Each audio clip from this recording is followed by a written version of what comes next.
We've scoured the earth to find the world's toughest tools, from the dynamic compactor pounding the earth to the concrete pulverizer. This elite group of tools operates with a single purpose: destroy anything that gets in the way without mercy. They are the slashers and crushers. The pulverizer uses its jaws to strike specific targets, which is why it will be deployed on its next mission in a small town in southern Massachusetts. The job: demolish an abandoned mill. But unlike today's easily bulldozed prefab factories, this fortress is constructed from granite buttresses, reinforced concrete, steel and iron. That's our goal right now, is to get that 3-story down as soon as possible. It's a very large job with some massive structures on it. It's not every job that we get to utilize a pulverizer this big. It's an ideal tool for the tasks that we have ahead of us. We have neighbors to contend with, so we have to do this work as surgically as possible with as little interference to the surrounding community. So, demolishing the derelict mill will be tough, but the crew has one of the world's toughest tools at hand. And operating the pulverizer will be Eddie Olette. That particular machine, oh, it's incredible. You can pretty much crush anything. It's fun to know that you're disintegrating something. What makes the concrete pulverizer ideal for this job? Its speed, its strength, but most of all, its jaws. The jaws have the power to lift a 4.5-ton block of concrete.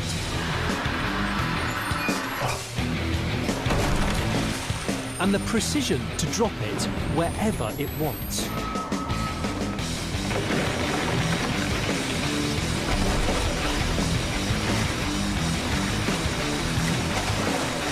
This pulverizer is designed for heavy demolition jobs where you have very thick sections of concrete that need to be pulverized on a large carrier. These teeth pack a punch of 8,500 kilograms per square centimetre. That's over double the jaw power of a Tyrannosaurus Rex. The jaws have vertical rows of teeth, 4 serrated rows on top, 5 on the bottom. This huge amount of surface area allows it to crush any building material up to 1.5 meters thick. And the jaws are replaceable, so they always stay razor sharp. This versatile tool can even be used as a battering ram with a hammering force of more than 8,000 Newton meters, enough to flatten a 1.5 meter filing cabinet to 12 centimeters.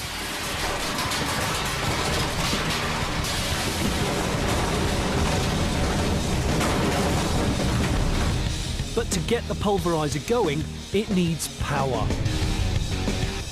And that might behind the bite is a 6-cylinder turbocharged diesel engine of 697 horsepower. That's more than a Lamborghini Murcielago SV. But the machine doesn't come without danger, and being run over is the #1 cause of death.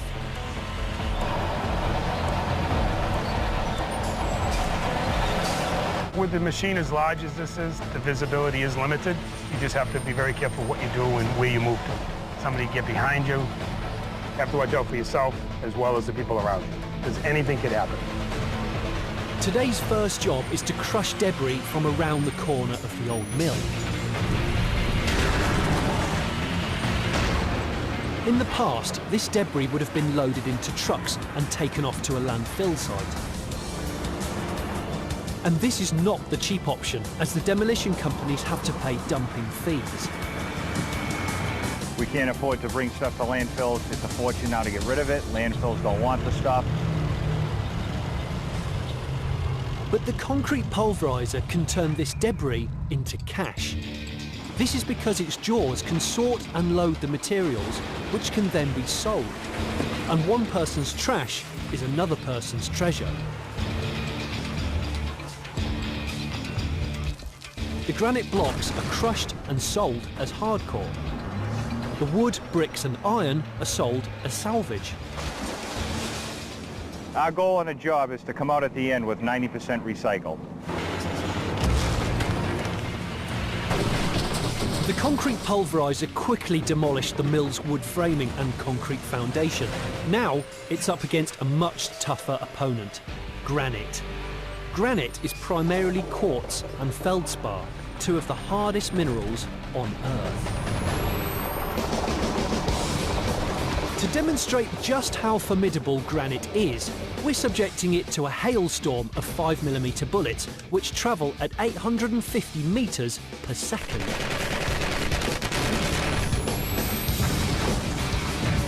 Even under these extreme conditions, granite refuses to break, while the breeze blocks below it are completely destroyed.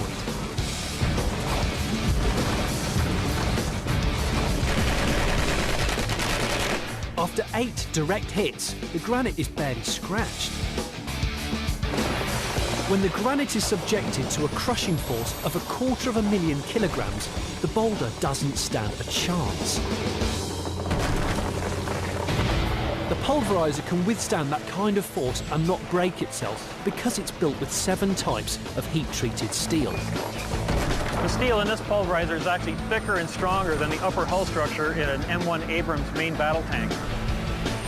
The concrete pulverizer goes head-to-head against a motley crew of cast-iron columns, wooden beams and reinforced concrete. It has munched through granite and sorted through iron, but now it's about to hit a wall. We're going to take the front face of this building down. It's a concrete wall approximately 3 foot thick, so it's very strong. The concrete pulverizer has bitten off more than it can chew. Its jaws are too narrow to swallow the wall whole. The tool is powerful enough, but it's not big enough, or shall we say wide enough. Probably only take down a small section, like say 1 column or 2, it just won't work. The situation could be fatal. The more pieces created during a demolition, the greater chance of a collapse, crushing Eddie in the cabin. He starts putting little pushes on it. I'm afraid of another piece coming in at the machine and the operator and him getting injured because he's right under it on the inside of the footprint. The men's solution is simple but effective. Widen the jaw's surface area by clamping onto a steel beam. It will turn the jaws into a 4.5 metre wide battering ram. Now to demolish the wall.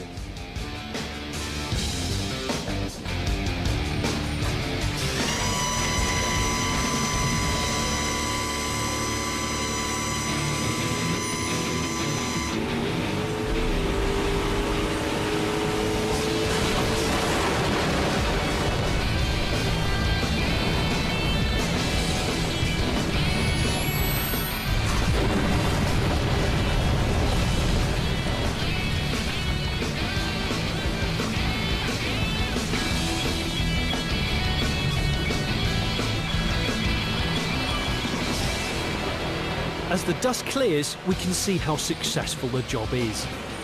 With the I-beam inside of the pulverizer, it went absolutely perfect, and that wall really didn't stand a chance.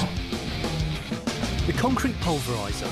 It rips into any building material, then turns the wreckage into gold.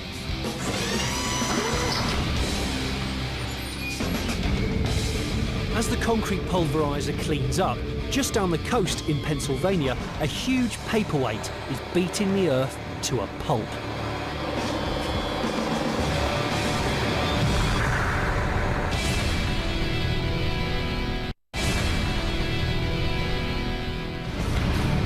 Weighing thousands of tons, buildings must be constructed on solid ground. If not, they can simply collapse.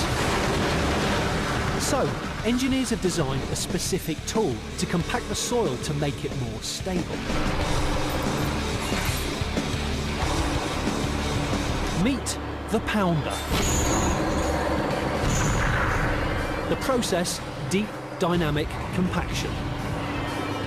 The weapon, an 18-ton steel weight.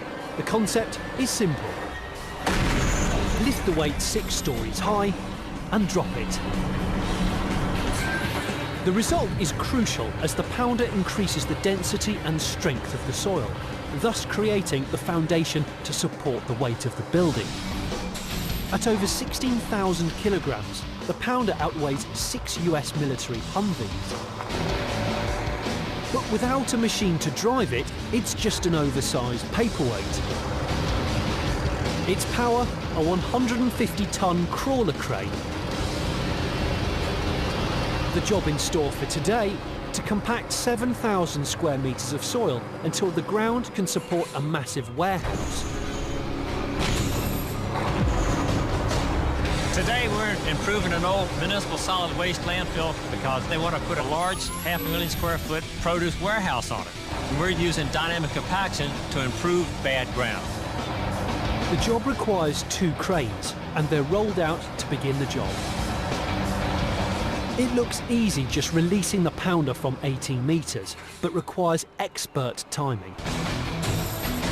It's very stressful what they do. They have to let that weight free fall. As soon as that weight touches the ground, they have to catch that chain. If they don't hit the brakes as soon as that weight hits the ground, it could be very costly. Cable breakage, major crane breakage, you cannot make a mistake. There's no room for error. The stakes are high for this high-impact tool. To demonstrate the pounder's precision and power, we've given it a couple of unusual targets. First, a 22-inch television that's about to experience the force of gravity. With the weight 15 metres in the air, the operator takes aim.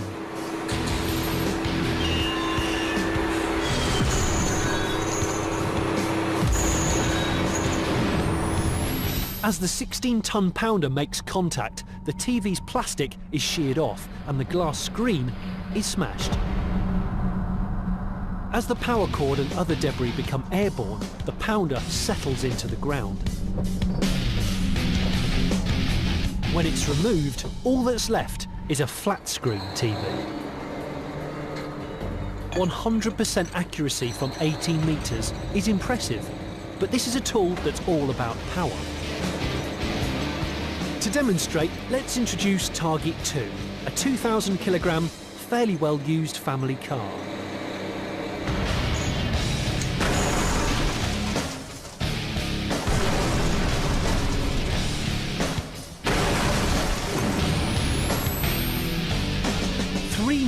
Newton meters demolishes the roof and completely destroys the structural steel framework.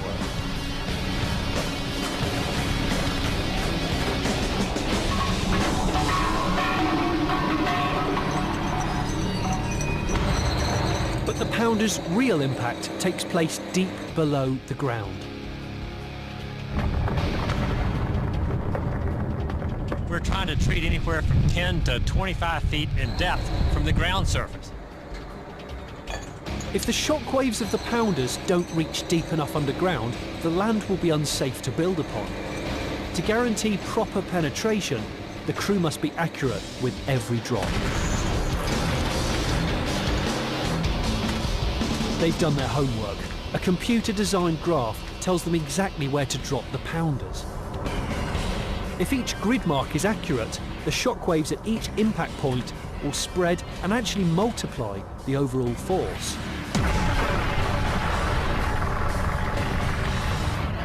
This makes the result of each impact stronger, wider, and deeper. The flags mark the crane operators where we drop the weights. The impact force from the deep dynamic compaction is so powerful that nearby structures can register the vibrations. Seismic waves travel across surfaces. Slow down the impact and we can actually see the shock wave.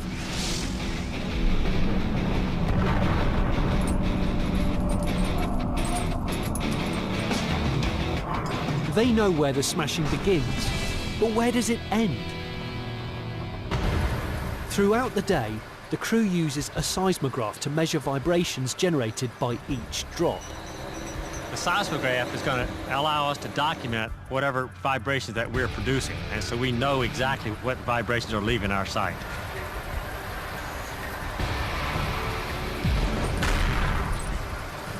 We've got to be very careful that we don't produce any vibrations that might harm any critical structures around. The readings show that the buildings nearby will remain unaffected. They also confirmed that the impact force unleashed by the pounders has transformed a shaky landfill into solid ground.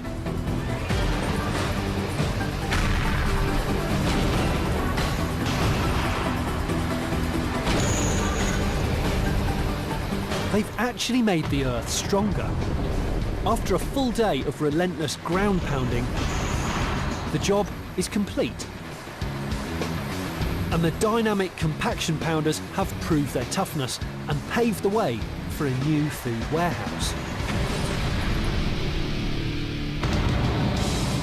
Fighter jets also take a pounding, as they have to withstand the demanding conditions of supersonic flight. They have to be exceptionally strong and lightweight. That's where military-grade aluminium comes in.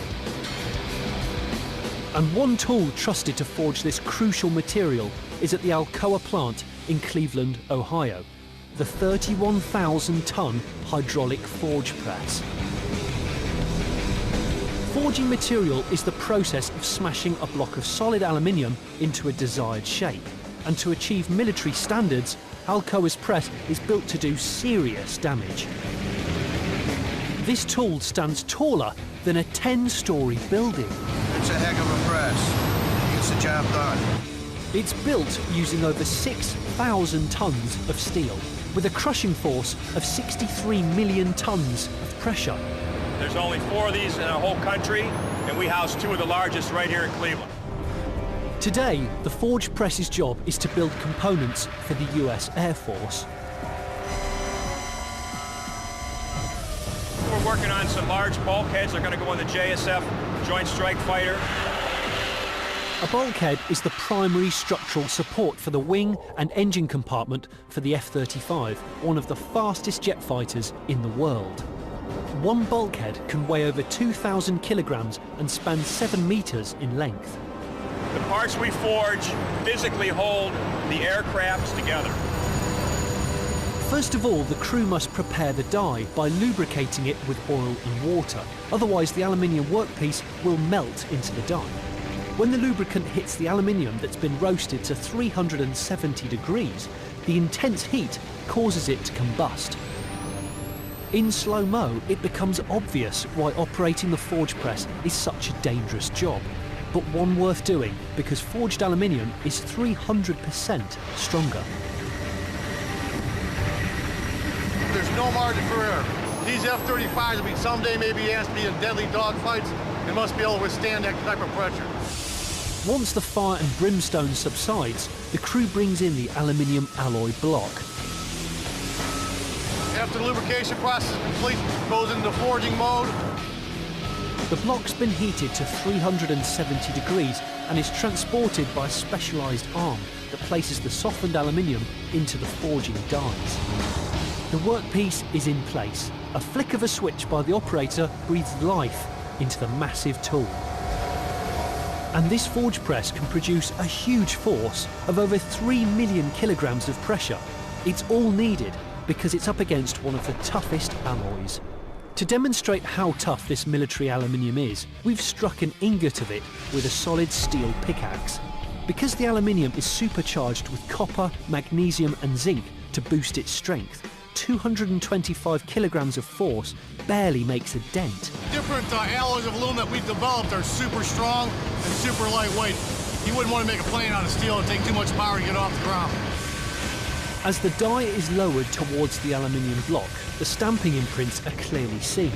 These are the negatives that will create the complicated contours of the bulkhead itself. When the die presses down, this unique pattern is imprinted directly onto the aluminium alloy. That's when the 32 tons of muscle kicks in. And it's all created with the world's most basic substance, water. 2 water tanks containing 190,000 litres serve as a hydraulic reservoir. But if you drain those tanks, it'd be like dumping 2 backyard pools, built-in pools. The pressure from the water gives the forge press its strength. The pumps generate a pressure of 310 bar, and move the water at 600 litres per minute. This creates a hydraulic advantage, so in this instance 310 bar is increased to 4.5 million. An advantage that was not realised in American forge presses until a little military espionage was committed.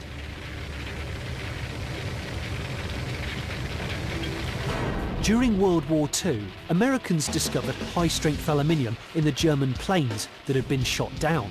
This meant Germany had the largest forge presses in the world. When the war ended, both American and Soviet agents raced to recover the technology. The full pressure is charged into the system and the operator can press some metal. It's really super critical when we set up an operation on the press that we match everything to the process nodes. We have to watch dwell time, tonnage, and forging speed. Any deviation from these strict specifications could cause the failure of a supersonic flight, a deadly consequence. If that particular part fails, the plane's going to come down. The controller constantly regulates the speed of the die's descent. After 30 seconds of forging, he chooses to slow down the speed. And this adjustment means the pressure is mounting up.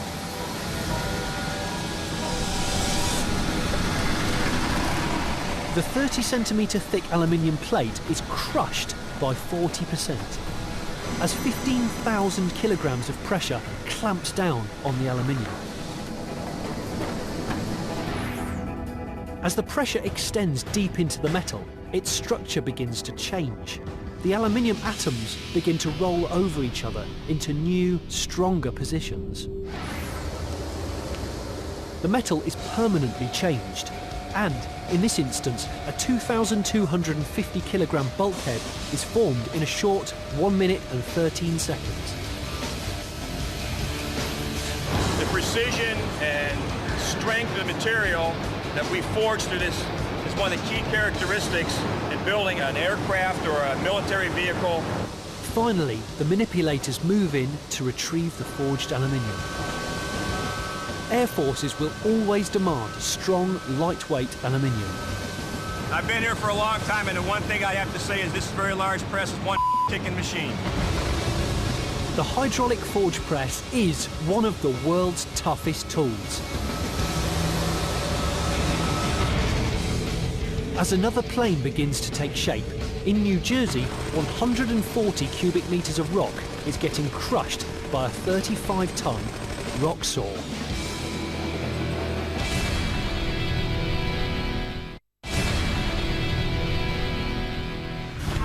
To build roads across the United States, crushed rock is needed. Lots of it. Where can it be found? New Jersey. What's needed to extract it? A machine that's tougher than earth. Meet the TECNOLOGIA 1100 rock saw. 10 meters long, 4 meters tall, and 2.5 meters wide, this rock saw weighs 34,000 kilos. The 3.5-ton steel cutting wheel, measuring almost 4 meters across, is the only saw built able to tackle the hardest rock in North America, trap rock. For Vinny Torrido, it's his biggest enemy. Today we're going to head out to the quarry and cut some trap rock. It's pretty tough stuff. Today's quota, cut up 1,500 meters of this incredibly hard, once molten rock. That's an intimidating 340 tons. But simply cutting the trap rock will not be good enough. To be used for road construction, the trap rock must be crushed into precise bits. The resulting rock fragments are mixed with cement and asphalt to make the most durable of all road surfaces. Without it, we can't have roadways, but we need that for our infrastructure. And the rock saw is very important to get it. As necessary as trap rock is, mining it with conventional tools is futile. Until recently, road builders depended on pneumatic hammers. These tools drive a chisel into weak and ordinary rocks 1,500 times a minute with a force of more than 40 Newton meters per stroke. Excellent against concrete, but for rocks that originated as molten lava, like trap rock, it is pointless. The rock saw takes a radically different attack, the same method as the common circular saw. The circular saw has a 25cm tempered steel blade that spins at 20 Hz. When slowed down, it can be seen that the teeth do not grind away at the wood, but tear at it, one tooth at a time.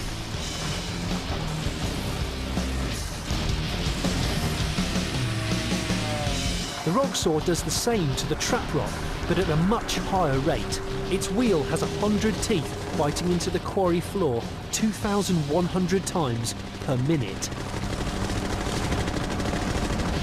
That's 35 times every second, nearly twice as fast as the circular saw. That muscle is all due to the rock saw's 6-cylinder, 370 horsepower turbocharged diesel engine. To get a sense of this massive machine's power, the rock saw tackles a solid oak-framed sofa.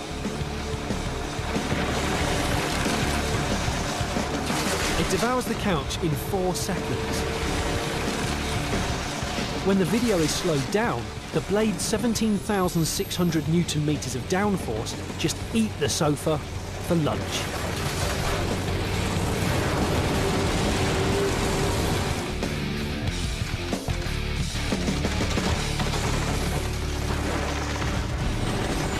Halfway through the task, the rock saw is tearing up the earth.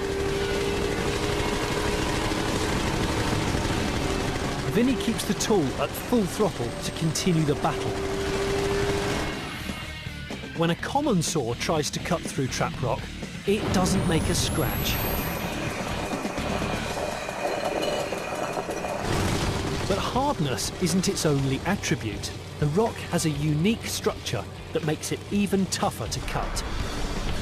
Small holes deep inside the trap rock actually act as shock absorbers against the force of the saw. This makes fracturing the rock incredibly difficult, but the rock saw is much more than just brawn. It combines precision with its power. Precision in the form of high-tech teeth. Each of the TECNOLOGIA rock saw's cutting teeth is like a 5cm chisel, and the saw's wheel has over 100 of them. The tooth shank is hardened steel, but it's the point that causes the real damage. Each tooth is tipped with tungsten carbide, a nearly invincible alloy. Tungsten carbide is one of the hardest man-made materials in the world. The rock saw can cut through unbelievable surfaces that you would never expect. To demonstrate the rock saw's precision, it is tested against a wall to see if it can maintain a straight cut. When the video is slowed down, we can see concrete being discarded with every strike of the teeth. But the result is conclusive. The brutal tool creates a surgically precise gash in the 1 meter thick wall.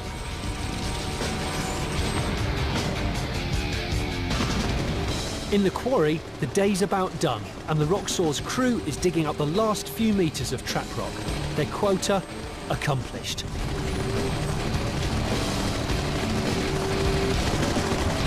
As long as America needs roads and roads need trap rock, the rock saw will be digging away, showing why it's one of the world's toughest tools.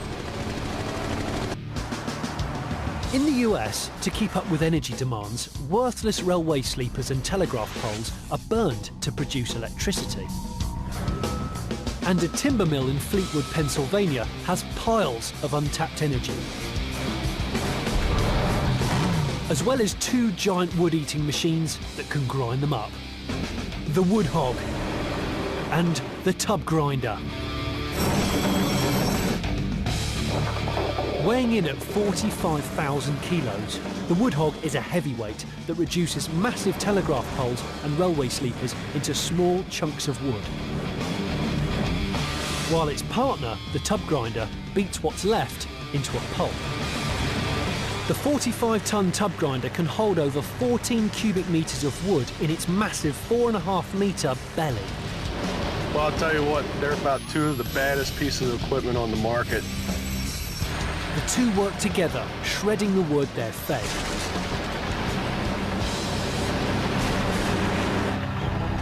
And today's job for the wood hog and tub grinder? Reduce 13 tons of telegraph poles and railway sleepers to dust. That's almost 14,000 kilos of pulp in one day. Before these huge machines arrived on site, this just wasn't possible. Crews relied on the same small wood shredders you use in the back garden. They're not bad for chopping branches, but railway sleepers are 10 times the size and just can't be shred by the chipper. Men that run the wood hog have good reason to scoff at the roadside chippers. That 6600 is so badass I could run that little chipper right through that. The men start the process by feeding the first batch of sleepers and poles into the wood hog. Fed into the machine by a hydraulically powered bed chain, the wood is then grabbed by the spiked feed drum. The telephone pole is about 800 pounds a piece. It'll take 4 to 5 at a time and shred it. Bam! A high-speed camera shows the brute force of the wood hog. It happily munches the massive wooden poles, reducing them to smaller chunks. Hidden inside this toughest tool is the key to its destructiveness, the hammer mill. At the heart of the wood hog live 30 tungsten carbide and steel hammers. 16 times harder than wood, the hammers don't waste time slicing it, they just smash it.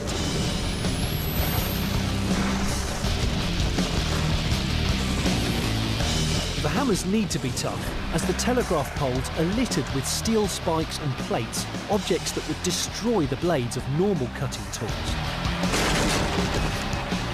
The power required to smash a 16-metre tall telegraph pole into 12-centimetre chunks is massive. And the wood hog uses a 30-litre, 1,100 horsepower engine to drive the relentless hammer mill.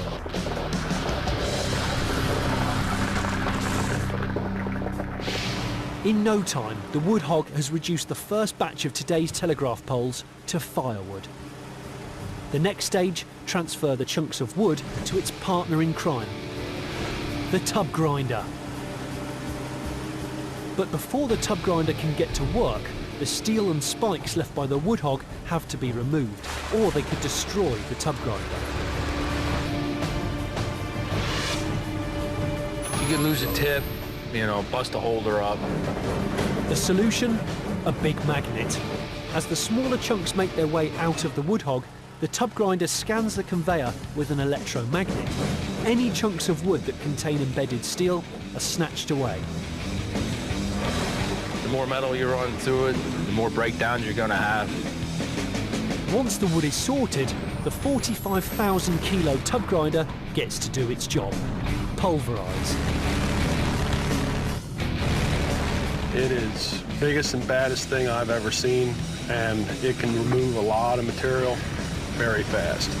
So fast that every hour the tub grinder churns out enough wood pulp to power 30 homes for a day. A finished product going outside of the machine will fill about a 48-foot tractor trailer every 11 minutes. And much like the wood hog, the speed is due to a hammer mill of its own. As the 4.5-metre tub rotates, wood is forced against the tungsten carbide jaws of the hammer mill, which claws and shreds it. 4.5 tons of force which smashes the wood into bite-sized pieces. As the material's being fed into the hammer mill, it is just eaten alive. The only time it gets a break is when it goes into reverse to clear its throat. This eliminates the dangerous procedure of sending workers into the machine to clean it by hand.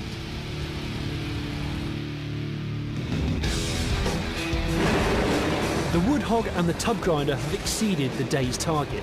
Over 14 tons of telegraph poles and railway sleepers have been smashed to a pulp. Enough fuel to power a small city. Pound for pound, these machines are worth their weight in gold. And with billions of kilograms of wood waiting to be turned into much-needed energy, the wood hog and tub grinder are on hand, proving that they are two of the world's toughest tools. As tons of railway sleepers await destruction, in the US state of Vermont, the largest quarry chainsaw in North America is cutting into the earth.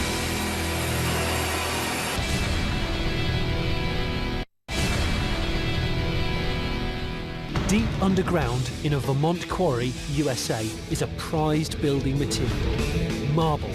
This is the largest underground marble quarry in the world. Okay, it's 40 acres. For over 100 years, the Danby Quarry has been providing marble for high-quality building constructions around the world. How proud are you when you see the U.S. Supreme Court building or the Jefferson Memorial? This stuff comes from here. But over the last 10 years, China has entered the market. So, to ensure Vermont marble stays economically viable against the stiff competition, a new tool has entered the quarry. Meet the quarry chainsaw.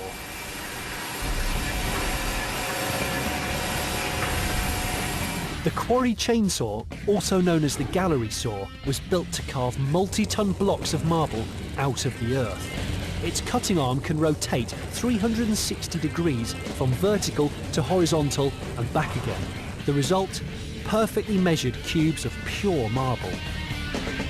It weighs in at 25,000 kilos and is the largest marble chainsaw in North America. It's a small 3 meters at rest. But when called into action, the cutting arm can raise to over 6 meters. Hard to reach corners are not a problem. To compete against the competition, every day the men that operate this machine are given a target. This afternoon's job? Make a series of horizontal and vertical slices into the quarry wall and extract one 22,000 kilo cube of marble. The gallery saw cuts blocks that are approximately 9 foot by 6 foot by 5 foot. This block is chosen using an elaborate quarry extraction scheme. This linear grid essentially turns the quarry into a huge superstore of marble stock.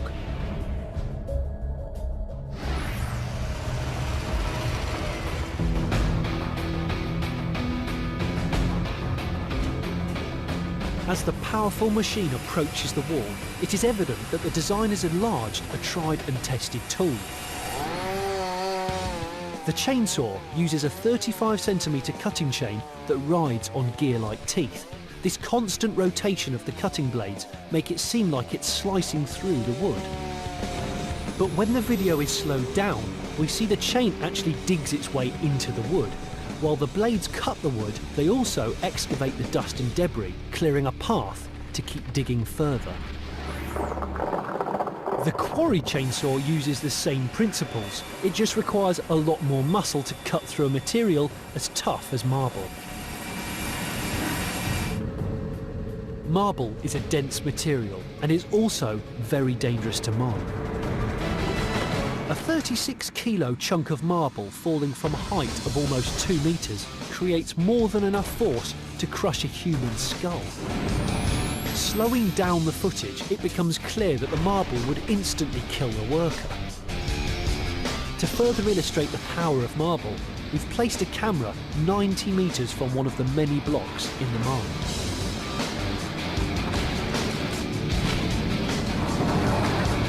Compare the size of the marble block to the crewmen in the upper right-hand corner of the frame.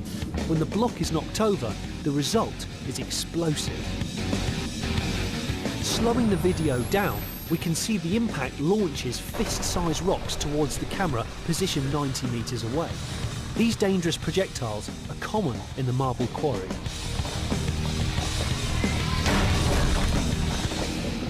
Because marble is a dangerous material to quarry, the operator uses a remote control system so as to stay out of harm's way.